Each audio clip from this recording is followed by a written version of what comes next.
한국이나 뉴욕이 위도상 위치가 비슷해서 계절도 거의 비슷하게 가는 것 같습니다. 캐나다는 지금 폭설이 온다는 사진을 찍어 보낸 분도 있고, 한국은 이미 눈이 내렸는데 우리가 사는 뉴욕은 오늘 지금 조금씩 내리고 첫눈이 내리고 있습니다. 이제 계절이 바뀌어가는 시기도 한국이나 여기나 비슷한데, 그 곱고 고운 단풍들이 다 떨어져 나가고 이제 앙상한 나무가지들이 서 있는 모습을 볼 때 갑자기 외로움이라는 단어가 생각이 나. 또 그럴 때는 여지없이 우리 학창 시절에 읽었던 우리를 슬프게 하는 것들, 안톤 시낙이라고 하는 독일 스필거가 쓴 글이 생각이 납니다. 우리를 슬프게 하는 것들, 울고 있는 아이의 모습은 우리를 슬프게 한다. 정원의 한 모퉁이에서 발견된 작은 새 시체 위에 초가들의 따사로운 햇빛이 떨어져 있을 때 도대체 가을은 우리를 슬프게 한다.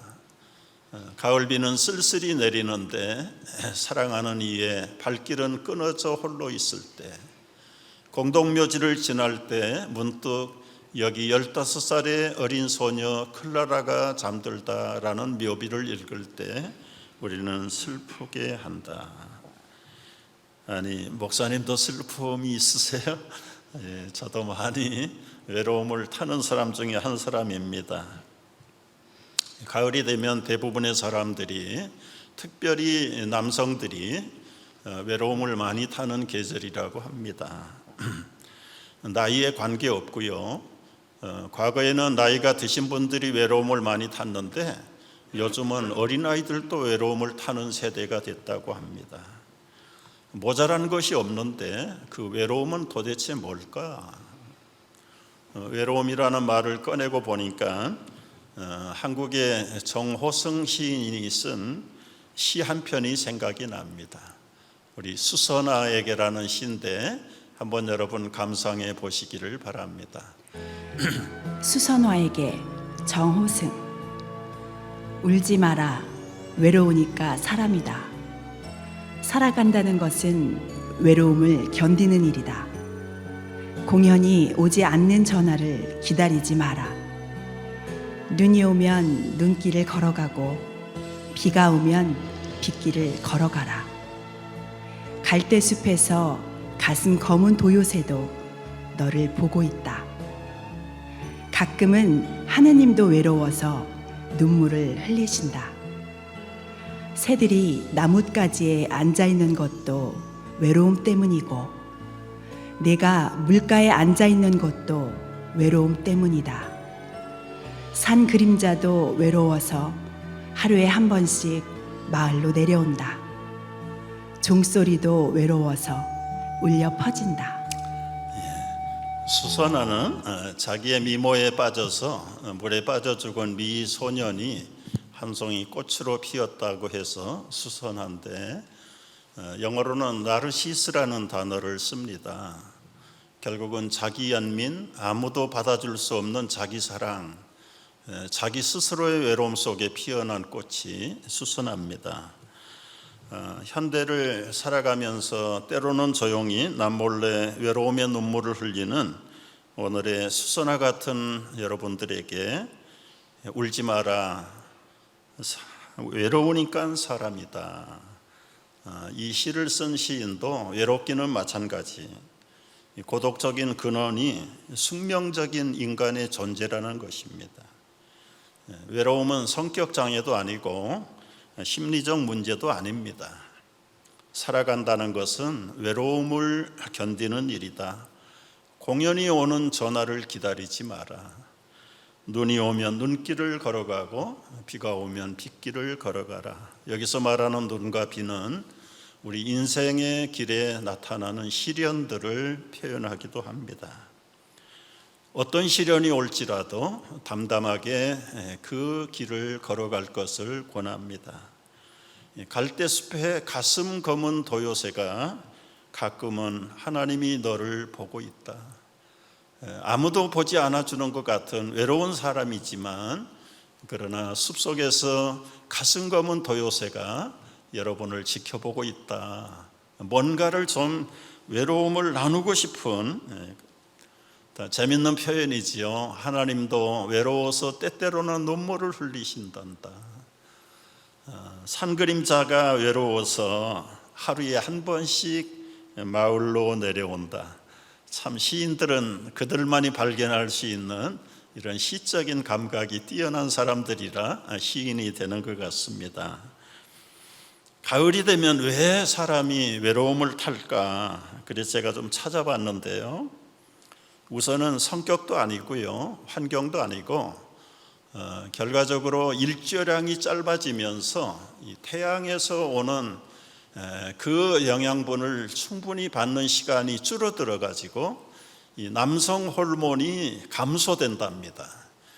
남성 호르몬이 감소가 되면 우리 몸의 컨디션이 부자유해지고, 그리고 마음이 쓸쓸해지고, 그리고는 자꾸 이렇게 다운되는 그런 감각을 느끼게 되면서 육체 활동이 움츠러들게 되고, 무기력해서 자꾸만 눕기를 기대하고 생화학적인 반응이 나타나서 심리적으로 편안함을 빼앗아가는 현상이 바로 가을에 나타난 남성들의 심리라고 말합니다. 그래서 그 일조량이 좋은 그 지중해 연안에 있는 사람들은 우울증을 앓는 사람들이 1%도 안 된답니다. 그런데 이제 북극 쪽에 가까이 사는 사람들, 밤이 길고 구름이 많고 안개가 많은 그런 지역에 사는 사람들은 이 우울증 증세가 10%를 넘어갈 만큼 많은 사람들을 괴롭게 만든다고 합니다. 원인이 어찌하든지 간에 우리를 슬프게 하고 외롭게 하고 때로는 허무한 인생의 감정이 꼭 나쁜 것만은 아니다. 왜냐하면 그런 감정들이 지나온 내 삶을 돌아보게 만들고 나의 미래를 점쳐보는 촉매제가 되기 때문에 나쁜 일은 아니라고 생각이 되어집니다. 문득문득 쓸쓸해지고 외로울 때 우리 삶이 무엇인가를 생각해 봅니다. 도대체 나는 누군가? 어디서 왔다가 어디로 가는 존재인가? 매일 똑같은 일을 반복하는 나의 현실의 삶에 무슨 의미가 있을까? 도대체 왜 나는 살아야 될까? 무엇을 위해서 살아야 된단 말인가? 더더구나 우리의 사랑하는 가족들이 하나 둘, 또 가까운 이웃들이 한 사람 두 사람 떠나가면 우리는 더 외로움을 많이 느껴요.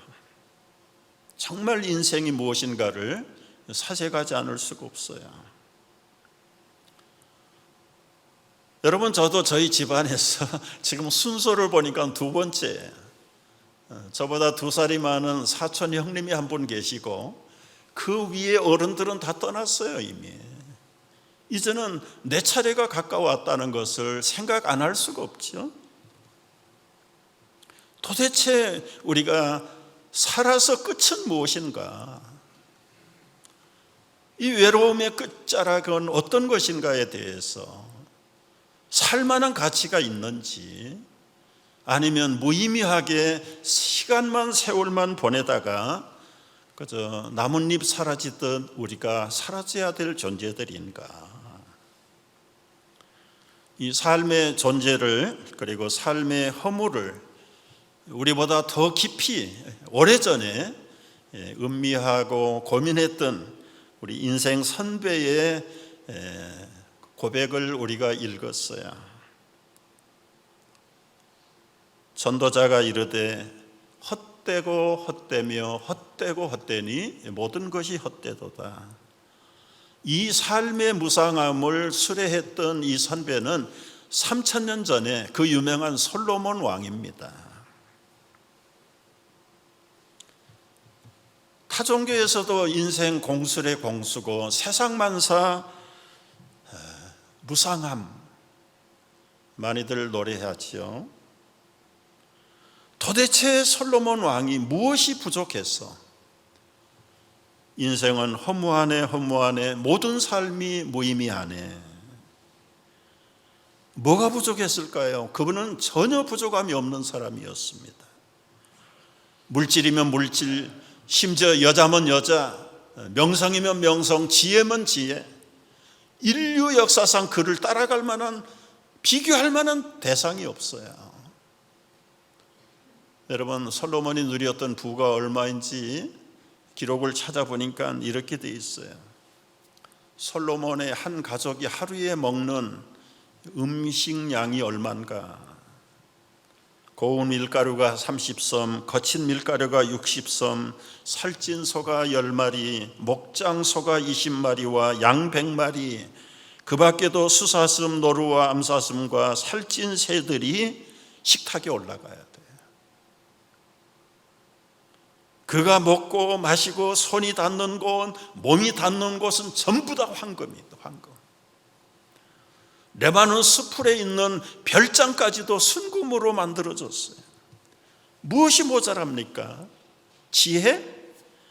그의 지혜를 따를 사람이 없다라고 역사는 기록하고 있어요.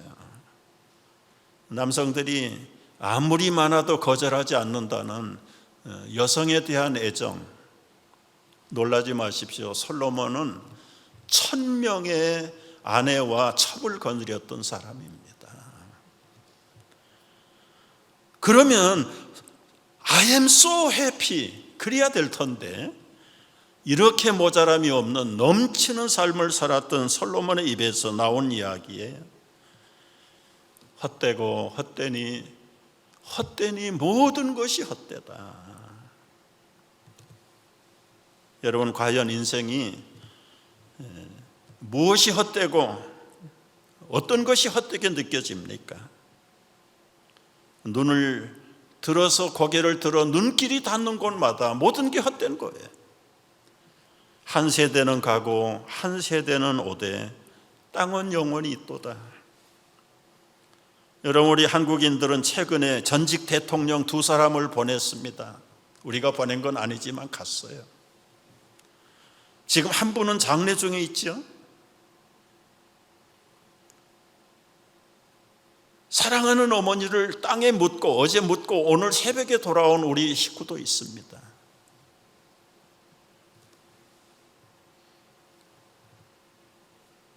여러분들은 이런 현장을 바라보면서 우리 어떤 가정은 정말 눈에도 아프지 않을 그런 아들, 딸들을 먼저 앞세워버리고 정말 살아있는 것이 부모로서의 의미가 없다는 것을 환멸을 느끼며 살아가는 그런 가정도 있어요.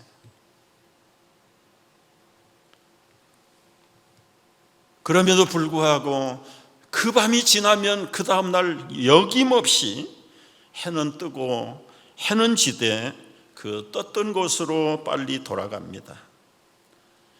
바람도 남으로 북으로 정처 없이 불다가 다시 불던 곳으로 돌아갑니다.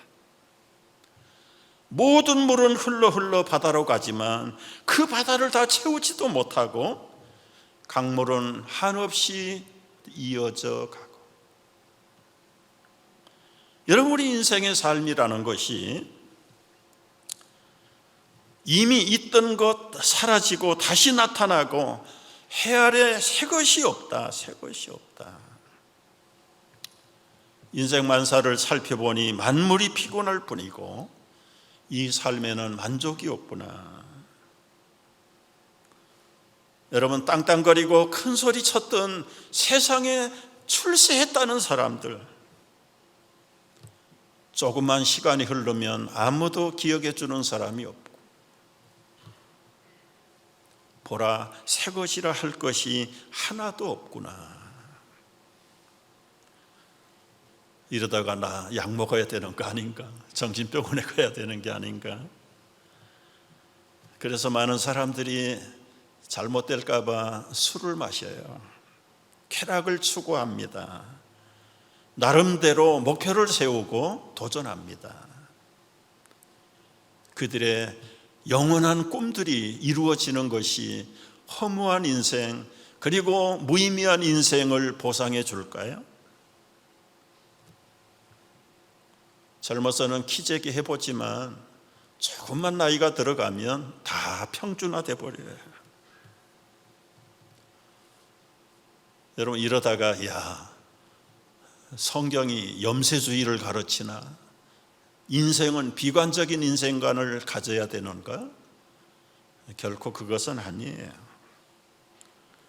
지금 우리의 인생의 대선비였던 솔로몬이 우리가 하는 고민을 대신하고 있는 겁니다. 이 인생의 무의미와 허물을 어떻게 풀어갈 것인가? 그래서 솔로몬이 스스로 노력해봐요. 2장 1절에 보면 내가 시험 삼아 나를 즐겁게 하리라. 그가 첫 번째 자기의 허무한 인생을 극복하기 위해서 취한 방법이 쾌락입니다. 엔조이입니다. 술로 내 육신을 즐겁게 할까? 쾌락을 추구해 본다면 인생이 좀 달라질까? 아니면 사업을 확장해 볼까? 새 집을 짓고 이사하면 어떨까? 허무한 인생이 좀 달라질까요? 과수원도 만들고 하인들을 고용하고 소떼 양떼를 늘리면 금은 보화를 마구 사들이고 고상하게 노래하는 전속 가수들, 무용하는 무용단들을 자기 집에다가 전속으로 하이어하면서 날마다 때마다 밤마다 춤추며 마시며 파티를 열고 연락하며 살아보았는데 어떻습니까? 자기 눈이 원하는 대로 다 해봤지만 2장 11절 보니까요, 그 후에 본즉 내 손의 모든 수고가 헛되고 바람을 잡는 허무한 일뿐이었다라고 수레합니다.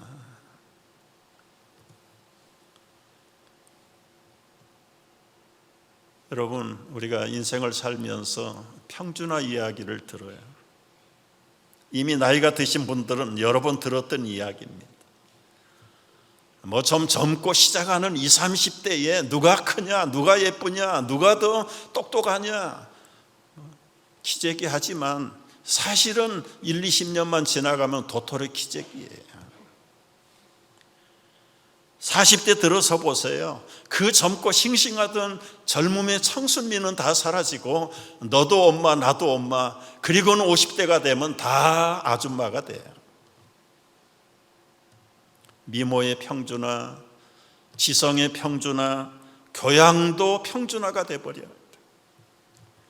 60대가 되면 물질이 있거나 없거나 부자나 가난한 자나 하루 세 끼도 제대로 못 먹어야 소화불량에 걸린 사람도 많아요. 70대가 되면 정신줄의 평준화가 이루어진답니다. 깜빡하기는 박사 교수님이나 초등학교 출신 할아버지나 오히려 그분들이 더 기억력이 좋아. 80대가 되면 목숨의 평준화가 이루어진다고 합니다. 여러분, 이런 인생이 살아야 될 의미가 뭘까요? 다 키재기 해봤지만 2장 14절 보니까 그래봐야 둘 다 같은 운명에 빠진다. 그걸 솔로몬이 벌써 알았어요. 체득했어요. 15절에 보면 내가 내 마음속으로 이르기를 우매자가 당한 것을 나도 당하리니 내게 지혜가 있었다 한들 내게 무슨 유익이 있으리요. 이에 내가 내 마음속으로 이르기를 이것도 헛되도다 하였도다. 지성이 뛰어나고 재주가 뛰어나고 소유가 많다고 한들 23절 보니까 일평생 근심하고 수고하지만 결과는 슬픔만이 남는 것. 밤낮 쉬지도 못하고 애써봐야 헛것. 그러니 어떤 사람들은 삐뚤어진 사람도 있다. 24절에 보면 먹고 마시는 것밖에는 인생에 기쁨이 없으니 에라 부어라 마셔라 먹고 나눠보자.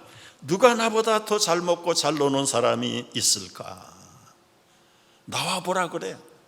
그러면서 세계를 헤집고 돌아다니면서 먹고 마시고 노는 사람도 없잖아요. 여러분, 이런 인생을 값 있는 인생이라고 말할까요? 너무 허무하니까 그 허무한 것을 메꿔 보기 위해서 최후의 발악을 하는 그런 극단적인 사람들도, 도대체 왜 사람들은 인생의 의미가 없을까요? 우리 인생을 먼저 살았던 어거스틴이라는 인생의 대선배가 남긴 이야기입니다. 왜 인생이 허무하고 무의미할까? 모든 인간의 마음에는 채울 수 없는 큰 구렁텅이, 공간이 있다는 것입니다. 이 공간의 존재가 뭘까? 채워져야 하는데 그 채움이 있어야 될 그 공간이 비어져 있기 때문에 사람은 한없이 그 빈 공간을 메꾸기 전에는 의미를 깨닫지 못하고 허무하고 외롭고 쓸쓸하고 언제나 비관적인 삶을 살 수밖에 없다. 그 빈 공간의 존재는 뭘까요? 어거스틴은 그걸 말하고 싶은 거예요. 인간의 태초에 어떤 출발이 있었는가에 대한 존재론적인 출발의 존재를 얘기해요. 하나님이 사람을 창조할 때 하나님의 형상대로 지으셨다. 그런데 그 하나님의 형상이라는 게 이 눈, 코가 붙어 있는 모양이 아니라 하나님이 영적으로 가지고 계시는 세 가지 속성, 의와 진리와 거룩, righteousness, truth and holiness, 이게 하나님의 영적인 존재고 형상이다. 진흙으로 빚은 아담 속에 이 하나님의 형상을 깊숙하게 집어넣었어요. 이 의와 진리와 거룩함으로 충만한 인간은 어떤 인간인가? 그야말로 슈퍼 휴머니즘, 하나님과 대화가 가능하고 하나님과 교제가 통하는, 하나님 버금가는 고단위의 고지성의 초대적인 권능을 가진 존재로 첫사람 아담을 만드셨어요.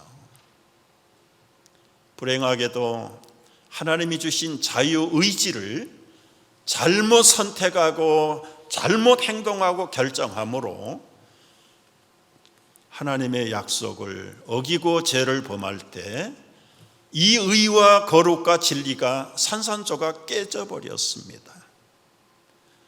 그 의와 진리와 거룩이 있던 자리가 이제는 끝없이 메꿔도 메꿀 수 없는 empty 스페이스가 되어버린 거예요.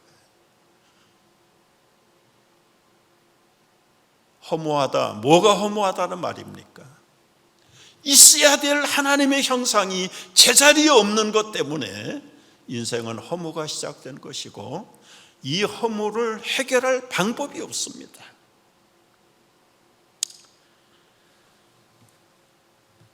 똑똑한 시대에 똑똑한 사람일수록 이 허무한 빈 공간을 메꾸겠다고 최선의 노력과 학문과 사상을 연구해서 나온 가짜 빈 공간의 채움이 무엇입니까? 양심회복, 도덕재무장, 사회정의, 휴머니즘, 유토피아, 지상낙원, 상글리아. 여러분, 아무리 단어가 세련되고 고상한 단어일지라도 뚫려있는 영혼의 빈 공간을 이런 유사품으로는 채울 수가 없어요. 만족이 없어요. 왜 채워지지 않습니까? 밑바닥이 깨졌는데 무엇을 채운들 담길 수가 있을까요? 일생을 해보세요. 교육으로, 도덕으로, 때로는 선한 행실로 해보세요. 채울 수 없습니다. 채우면 채울수록 헛되니 만사가 헛되도다, 이 결론밖에 나올 게 없어요.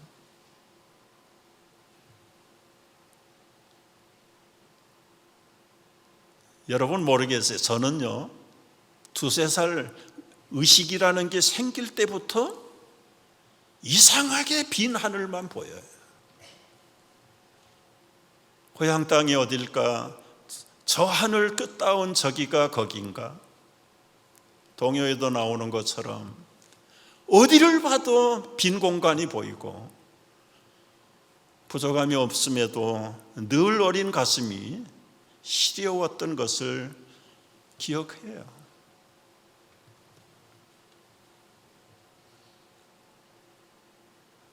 18살 고등학교 3학년 때 폐결핵을 앓으면서 채울 수 없는 빈 공간이 무엇이라는 걸 그때 알게 됐어요. 하나님의 형상이 사라진 자리, 그것은 세상의 어떤 것 가지고도 메꿀 수 없다는 것을 알았어요. 하나님이 보내신 하나님의 사람 예수 그리스도만이 내 인생의 빈 공간을 메꾸실 분이라는 것을 확실하게 깨닫게 됐어요. 여러분, 이 빈 공간을 수많은 사람들이 자기들의 노력으로 메꾸려고 그래요. 사업을 잘해서 부를 거머쥐면 그 빈 공간이 메꿔질까요? 인기 스타가 되고 서치라이트를 받고 수많은 군중들의 박수갈채를 받으면 그 자리가 메꿔질까요? 돌아서면 더 쓸쓸하고 더 외롭고, 그래서 유명 연예인들이, 가수들이 호텔에 들어가서 홀로 외로움을 견디지 못하고 그날 밤에 먹다가 숨이 끊어진 사람들이 한두 사람들이야.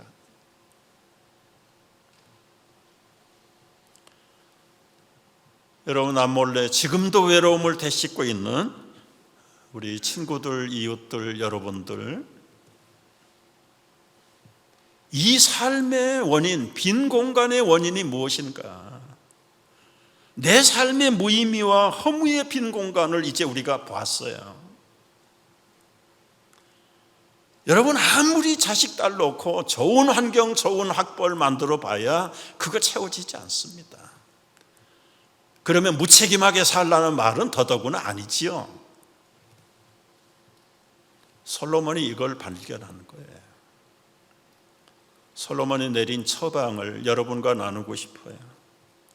전도서가 끝나는 허물을 37번씩이나 외쳤던 솔로몬이 이 허물을 치료하고 회복할 수 있는 단 하나의 비결, 전도서 12장 13절에서 이렇게 말합니다. 이 허무한 인생의 결국을 다 들었으니 하나님을 경외하고 그의 명령을 지킬지어다. 이것이 모든 사람, 빈 공간을 메꾸지 못해서 허무하고 외롭고 쓸쓸하고 니얼리즘에 빠져있는 인생들의 본보는 하나님의 명령과 말씀으로 채우는 길밖에 없다. 이것이 오늘 여러분들을 굳이 초청하고 싶은 목표예요. 여러분, 이제 시간이 지나가면 갈수록 우리들의 남은 생애들은 짧아질 것입니다.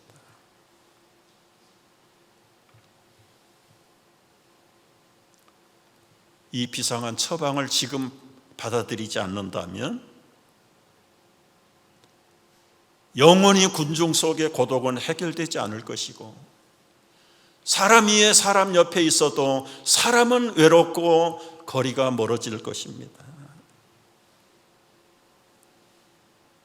예수님이 이 사명을 받고 2000년 전에 이 땅에 사람으로 오셨어요. 그리고 수많은 모든 인생들을 초청했습니다. 수고하고 무거운 짐진 자들아, 다 내게로 오라. 내가 너희를 쉬게 하리라. 그 쉬게 한다는 말은 한없는 무의미의 반복 속에 다람쥐 쳇바퀴 도는 무의미의 반복을 이제는 새로운 보람으로 바꿔주겠다. 왜 살아야 하는지, 어떻게 사는 것이 보람있고 행복되고 기쁜 삶인가를 내게 오는 자마다 내가 회복시켜 주겠다고 하시는 초청의 말씀이세요. 예수 믿으라고 그러면 무슨 교회 머릿수 늘리기 위해서 예수쟁이들이 하는 일이라고 편견을 갖지 마십시오. 여러분이 해결할 수 없는 여러분의 생명, 여러분의 영원한 삶을 하나님이 회복시키시고 고치시겠다는데 이 편견의 안경을 벗어버리십시오. 듣지 말아야 될 것들을 막아버리고 진정 들어야 될 이 복된 복음의 소식을 듣고 예수 앞으로 나오셔야 됩니다. 인생은 결코 외로운 존재가 아닙니다. 허무한 존재도 아닙니다. 살아볼 만한 가치가 있습니다. 여러분 안에 뚫린 그 빈 공간만 채우면 여러분 인생이 어떻게 변할까요? 슈퍼 라이프가 될 수 있어요. 예수 그리스도가 여러분의 그 빈 공간에 채워져야 합니다. 그분이 여러분의 세이비어로, 구주로, 나의 인생의 주인으로 모셔드린다면 그날부터, 그 시간부터 우리의 인생은 달라집니다. 저는 불행한 죽음의 질병 속에서 이 예수 그리스도가 찾아와 주셨고 그날 이후로 저의 염세적인, 비관적인, 허무주의적인 인생관이 오늘 바뀌어버렸어요. 여러분의 무능력, 무의미가 능력으로, 의미로, 보람으로 바뀔 수 있는 단 하나의 극약적인 처방은 예수 그리스도를 여러분의 구주로, 왕으로 모시는 것입니다. 오늘 이 시간 이 귀중한 초청에 여러분을 그렇게 긴 시간 기도하면서 여러분들을 위해서 기도해온 이유들이 있어요. 우리 한번 겸허하게, 겸손하게 오늘 마음문을 활짝 여시고 우리 한번 눈을 감고 저를 위해서, 저를 따라서 한번 기도해 보겠습니다.